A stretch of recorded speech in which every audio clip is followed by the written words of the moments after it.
Hi there, I'm Claire. I'm 27 and I work as a smartphone app developer.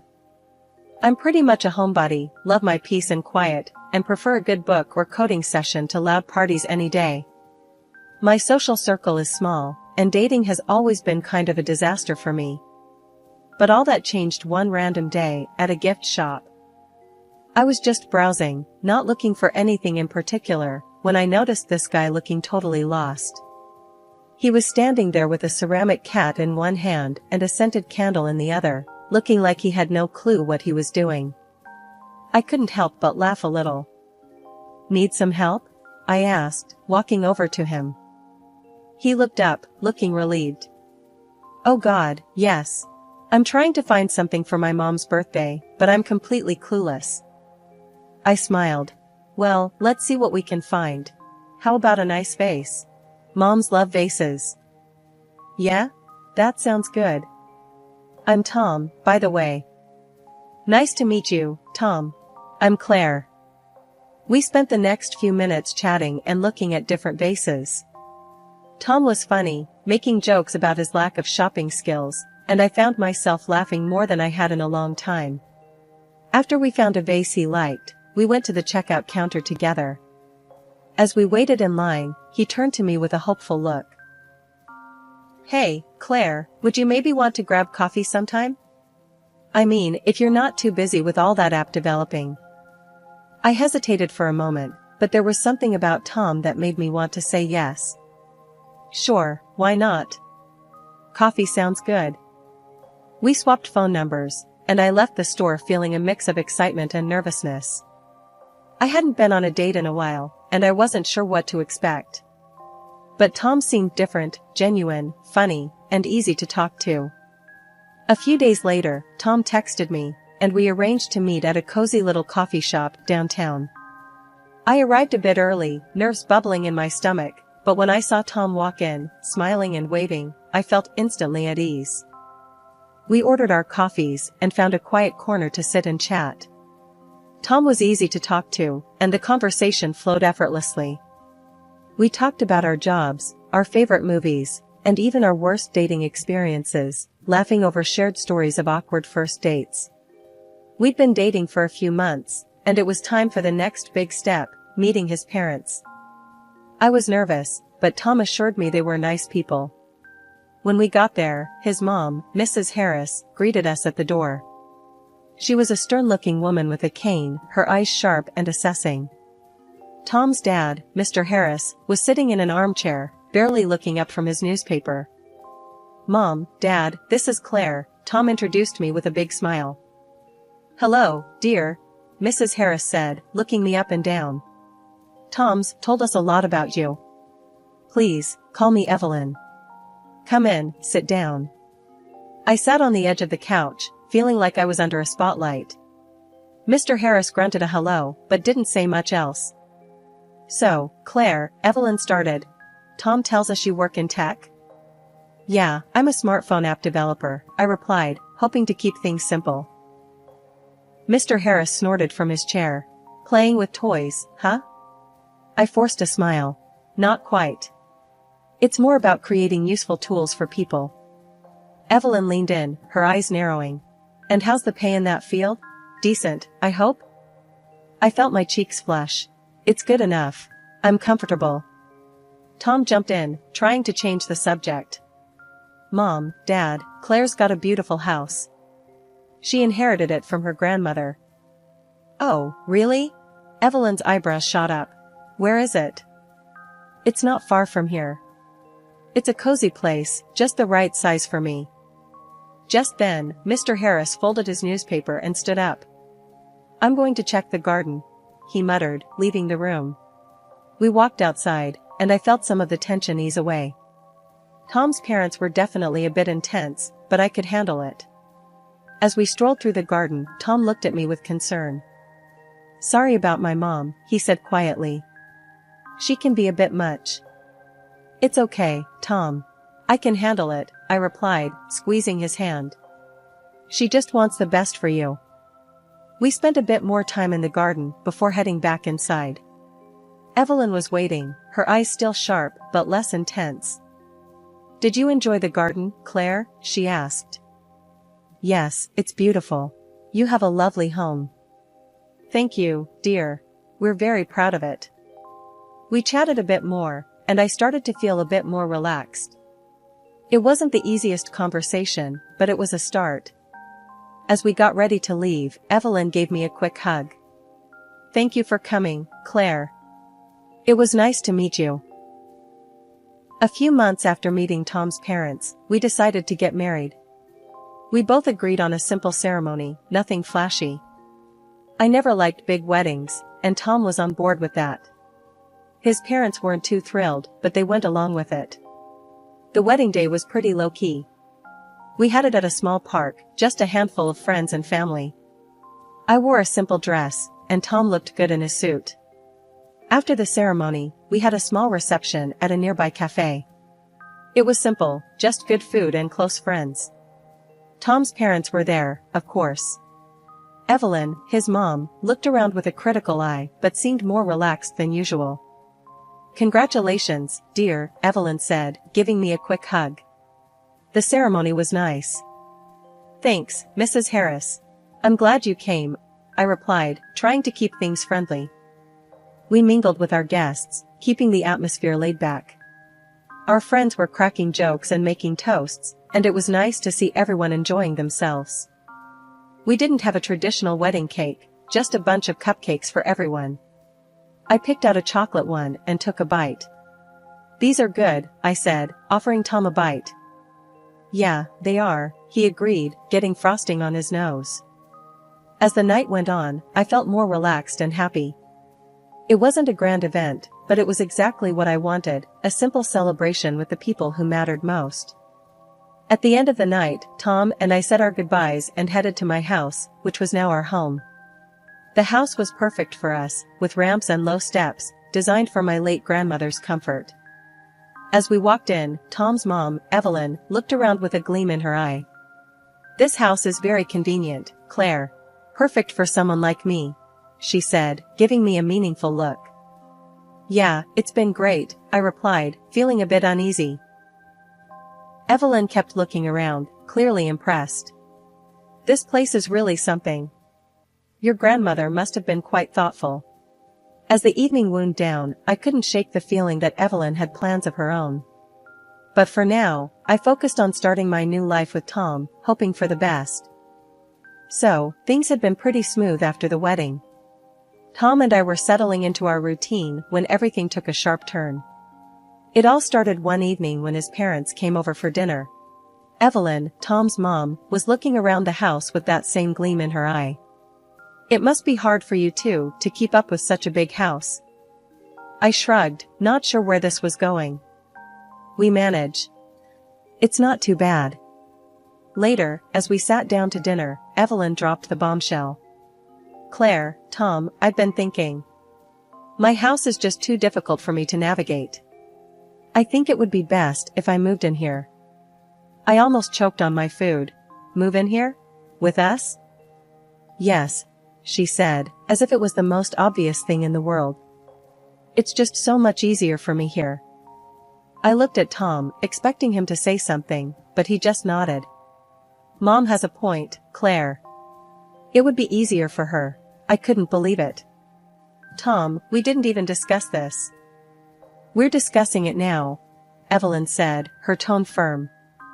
It's really the best solution. I took a deep breath, trying to stay calm. We need to think about this. It's a big decision. The next day, I came home from work to find movers unloading Evelyn and Mr. Harris's stuff into my house. I was furious. What's going on here? Tom met me at the door, looking sheepish.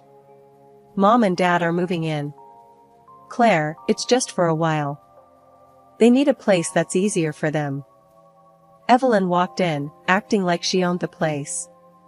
Claire, we need to move some furniture around to make it easier for me to get around. I was still trying to process what was happening. What do you mean, move things around? The bedroom on the ground floor, for starters. It's the best room for us. That's our bedroom, Evelyn, I snapped, my patience wearing thin. Well, you'll have to move upstairs. I need the ground floor room. I looked at Tom, hoping he'd back me up. We're family, Claire. Families help each other out, he said, like it was the simplest thing. I had no choice but to go along with it. The movers finished up, and before I knew it, Evelyn and Mr. Harris were settled into our bedroom, and Tom and I were crammed into the smaller upstairs room. Over the next few days, Evelyn made herself right at home. She didn't lift a finger around the house, always saying her leg was too sore to help. I was left to cook, clean, and take care of everything while Tom acted like nothing was wrong. One evening, after a particularly long day, I sat down with Tom. Tom, this isn't working. We need to set some boundaries. Evelyn, who had been eavesdropping, walked in. Claire, if you have something to say it to my face.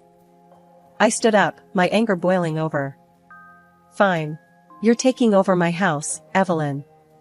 You need to help out more around here. Evelyn's face hardened. I'm a guest here, Claire. I shouldn't have to lift a finger. I stormed upstairs, feeling trapped and frustrated. My house didn't feel like my home anymore, and I didn't know how to fix it. The invasion had begun, and I was stuck in the middle, trying to hold on to the life I had built. After Evelyn and Mr. Harris moved in, my life turned upside down. I was used to my space and routine, but now everything revolved around them. I was even forced to switch to working from home for a whole month to establish a normal life. Every morning, I'd wake up early to make breakfast. Evelyn always had a list of specific things she wanted. Claire, I need my tea a certain way. Make sure it's not too hot, and don't forget the lemon, she'd say, her voice carrying from the kitchen. After breakfast, I'd clean up the kitchen while Evelyn watched her morning shows. Claire, can you turn up the volume? My hearing isn't what it used to be, she'd call out. Once the kitchen was clean, I'd try to get some work done. I'd set up my laptop in the small upstairs room Tom and I now shared. But it was hard to focus with the TV blasting downstairs and Evelyn calling for me every few minutes. I'd run up and down the stairs all day, trying to keep everyone happy. It was exhausting.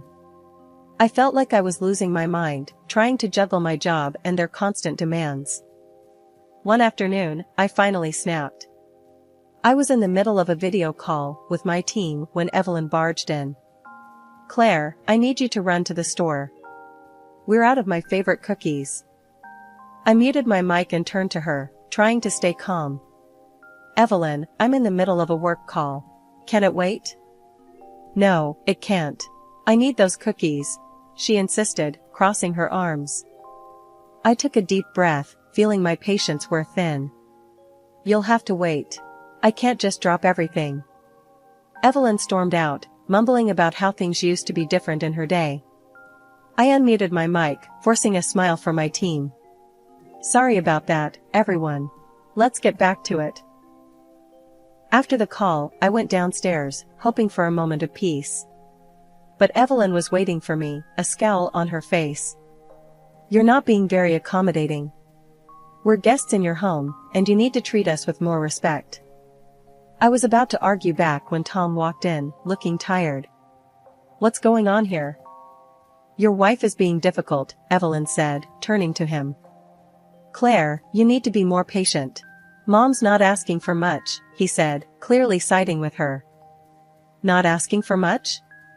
She's driving me crazy, Tom. I snapped, feeling the tears well up. Evelyn gasped, putting a hand to her chest. How dare you speak to me like that in my son's house? I couldn't believe what I was hearing. Your son's house? This is my house, Evelyn. Enough, Claire, Tom said, stepping in. We're all family here. Let's just try to get along. I stared at him, feeling completely alone. Fine, whatever, I muttered, turning away. A month later, I returned to my usual office work and finally breathed a sigh of relief. Unfortunately, this did not free me from household chores. I'm really tired. Life at home had become a real mess after my return to the office. Every day was a struggle with Evelyn and Mr. Harris constantly needing something. Then, one night at dinner, Evelyn dropped a bombshell. "Claire, you're not keeping up with the housework," Evelyn said, looking at me over her glasses. "I think you should work from home more. Just like before. You'd have more time to manage things here." I stared at her, stunned. "Work from home? Evelyn, I love my team and my job. Going to the office is my only break from all this." Tom jumped in, siding with her. "Claire, Mom's right. If you're home more, it'll be easier for everyone." I couldn't believe what I was hearing. Easier for everyone? What about me? I need a break from all the noise and demands here. Evelyn crossed her arms, looking stern. "Claire, I need care. My leg gives me a lot of trouble, and it's hard for me to do things on my own." I felt cornered, their eyes on me, pushing me to agree. I can't just switch to working from home. I need to talk to my boss. The next day, I called my boss and explained the situation. He was understanding and allowed me to work from home. But as soon as I made the switch, things got worse. Evelyn and Mr. Harris turned into a constant source of interruptions. "Claire, I need you to make lunch. And don't forget the special soup I like," Evelyn would call out. "Claire, the TV isn't working. Fix it," Mr. Harris would demand, even though it was just a matter of pressing a button. And the TV was always blaring at full volume, making it impossible for me to concentrate on my work. I tried talking to Tom about it one evening. "Tom, I can't keep working from home like this. Your parents are driving me crazy with their demands." "Claire, they need us. You need to be more understanding," he replied, dismissing my concerns. "I'm trying to be understanding, Tom, but I'm burning out here. I need some peace to do my job," I said, my voice shaking. "You're overreacting, Claire. Just try harder," he said, not even looking at me. I felt like I was losing my mind. Every day was a new demand, a new interruption. I was mentally and physically drained. The house, which used to be my sanctuary, had become a place of constant stress and noise. One day, after yet another interruption, I couldn't take it anymore. Evelyn had barged in, demanding I fix the TV again while I was on an important call. I snapped, slamming my laptop shut and storming downstairs. "Enough. I can't do this anymore," I shouted, my voice echoing through the house. "I'm tired, Evelyn. I can't work with all this noise and constant interruptions. I'm not your maid or your personal assistant." Tom came rushing in. "Claire, calm down. What's going on?" "I'm done, Tom. I can't keep sacrificing my job and my sanity for your parents. This has to stop," I said, tears streaming down my face. Tom looked at me, his face serious. "Claire, you need to get a grip. We're all trying our best here." I shook my head, feeling a mix of anger and despair. "I've reached my breaking point, Tom. Something has to change, or I can't stay here." The room fell silent, my words hanging in the air. I knew things couldn't go on like this, and I needed to find a way to reclaim my life, no matter what it took. So, we were all having dinner, me, Tom, and his parents. I'd had enough of the constant stress, and I decided it was time to speak up. "Listen, everyone," I started, putting down my fork. "We need to talk. It's getting too hard for all of us to live in this house together. We need to figure out a way to separate." Evelyn, my mother-in-law, jumped in before I could finish. "I agree, Claire. This house is very comfortable and suits someone like me perfectly. Since it's so convenient for me, you should be the one to move out." I stared at her, stunned. "You're telling me to leave my own house?" She nodded, looking very pleased with herself. "Yes, dear. It's only logical. This house is perfect for an elderly person like me." I turned to Tom, hoping he'd support me. "Tom, are you okay with this?" He shrugged, avoiding my eyes. "It's fine with me, Claire. Maybe it's best if you find another place. I'll hire a nurse for Mom, so she's taken care of." I couldn't believe what I was hearing. They were pushing me out of my own home. I realized then that Tom and his parents were taking advantage of me and trying to drive me out. I got up from the table, feeling a strange calm wash over me. "All right then," I said, smiling. I picked up my phone and dialed the movers. Evelyn and Mr. Harris exchanged pleased looks, thinking I was leaving. "Good decision, Claire. It's better this way," Evelyn said, almost smugly. But I had other plans. "Yes, I'd like to schedule a move," I said into the phone. "Please send a team to pack up my in-laws' belongings and move them out of my house." Evelyn's face went pale. "What are you doing? You can't kick us out." "Yes, I can, Evelyn. This is my house," I said firmly. Tom jumped up, furious. "Claire, if you make my parents leave, I'll go with them." I looked at him, feeling strangely calm. "Fine by me, Tom. I'd be glad to see you go." He looked shocked, not expecting that response. "You don't mean that?" "I do, Tom. I'll send you the divorce papers tomorrow." Evelyn started to cry, calling me a cruel girl. "How can you do this to us, Claire? We're family." I shook my head. "Family doesn't treat each other like this, Evelyn. You pushed me too far." The movers arrived within the hour. Evelyn and Mr. Harris had to pack their things, cursing and complaining the whole time. "You're heartless, Claire," Evelyn yelled as she packed her belongings. "I'm just standing up for myself, Evelyn. You should have respected my boundaries," I replied, watching her pack. As they loaded their things onto the truck, Evelyn kept shouting about how I was throwing out a sick, elderly woman. But I didn't budge. I stood my ground and watched them leave, knowing I was finally taking back control of my life. Once they were gone, the house felt strangely quiet, but it was a peaceful quiet.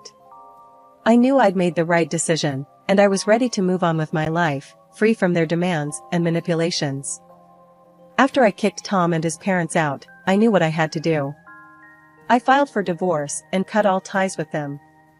It was tough, but I felt free for the first time in ages. I went back to my job at the smartphone app development company, and I finally started enjoying my work again without all the chaos at home. I heard through the grapevine that Tom was still living with his parents, and they were becoming even more moody and unbearable. It didn't surprise me. They always needed someone to lean on, and now Tom was stuck dealing with it all. One day, out of the blue, Tom called me. I was surprised to see his name on my phone. I hesitated but decided to answer. "Hello?" "Hey, Claire, it's Tom," he said, sounding nervous. "Yeah, I know. What do you want, Tom?" I asked, keeping my voice steady. "I've been thinking a lot about us, and I realize I made a huge mistake. I want to make things right," he said, his voice shaky. I sighed, already feeling tired of this conversation. "Tom, it's over. We've been through this." "I know, but I'm serious. I'm ready to cut ties with my parents if that's what it takes. I want you back, Claire," he pleaded. "It's not just about your parents, Tom. The problem was with you. You never stood up for me, and you let them walk all over us," I said, trying to stay calm. "I know I messed up, but I can change. I'm ready to put you first now," he insisted. I shook my head, feeling a mix of anger and sadness. "Tom, it's too late for that. You had your chance to stand by me, and you didn't. I've moved on." I put down the phone, feeling a strange mix of emotions. It was sad, but also liberating. I had made the right decision for myself, and I wasn't going to go back to that toxic situation.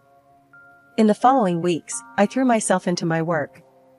My team noticed the change in me, and my boss even commented on how much more focused and productive I was. I also reconnected with some old friends and started going out more. It felt good to have a social life again without the constant stress hanging over me. One evening, I was out with my best friend, Sarah. We were having drinks at our favorite bar, catching up on everything. "So, how's the single life treating you?" Sarah asked, grinning. "Honestly, it's great. I feel like I've got my life back.